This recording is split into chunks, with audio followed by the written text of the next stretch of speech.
जिंदगी की यही सच्चाई है पर कहानी। एक आदमी की 4 पत्नियां थी। वह अपनी चौथी पत्नी से बहुत प्यार करता था और उसकी खूब देखभाल करता और उसको सबसे श्रेष्ठ मानता था। वह अपनी तीसरी पत्नी से भी प्यार करता था और हमेशा उसे अपने मित्रों को दिखाना चाहता था क्योंकि वह पत्नी सबसे सुंदर थी।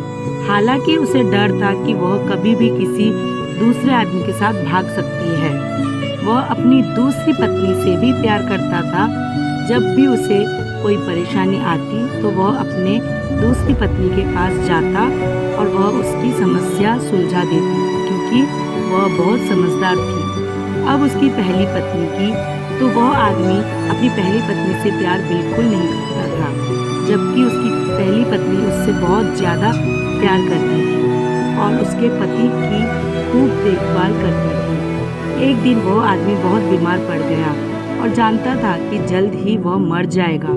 उसने अपने आप से कहा, मेरी 4 पत्नियां हैं, उनमें से एक को मैं अपने साथ ले जाता हूँ। जब मैं मरूं तो वह मरने में मेरा साथ दे। तब उसने चौथी पत्नी से अपने साथ आने को कहा तो वह बोली, नहीं, ऐसा तो नहीं हो सकता, और चली गई। उसने यही बात तीसरी पत्नी से पूछा जो बहुत खूबसूरत है, तो वह बोली कि जिंदगी बहुत अच्छी है यहाँ, जब तुम मरोगे तो मैं दूसरी शादी कर लूँगी। उसने फिर से यही सवाल दूसरी पत्नी जो बहुत समझदार थी उससे कहा तो वह बोली, माफ़ कर दो, इस बार मैं तुम्हारी कोई मदद नहीं कर सकती। ज़्यादा से ज़्यादा मैं तुम्हारी दफनाने तक तुम्हारे साथ रह सकती हूँ। अब तक उसका दिल बैठ गया और ठंड पड़ गया। तब एक आवाज़ आई, मैं तुम्हारे साथ चलने को तैयार हूँ, तुम जहाँ जाओगे मैं तुम्हारे साथ चलूँगी। उस आदमी ने देखा तो वह उसकी पहली पत्नी थी। वह बहुत बीमार सी हो गई थी खाने पीने के अभाव से।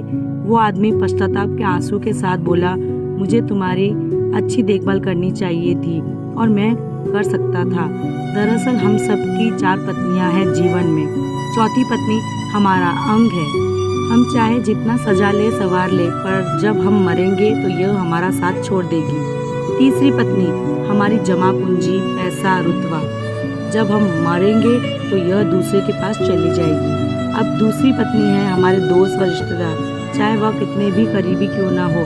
हमारे जीवन काल में मरने के बाद हद से हद वह हमारे अंतिम संस्कार तक साथ रहते हैं। पहली पत्नी हमारी आत्मा है जो सांसारिक मोह माया में हमेशा उपेक्षित रहती है। यही वह चीज़ है जो हमारे साथ रहती है जहाँ भी हम जाए। कुछ दिन है तो इसे दो, देखभाल करनी है तो इसकी करो, प्यार करना है तो इससे करो।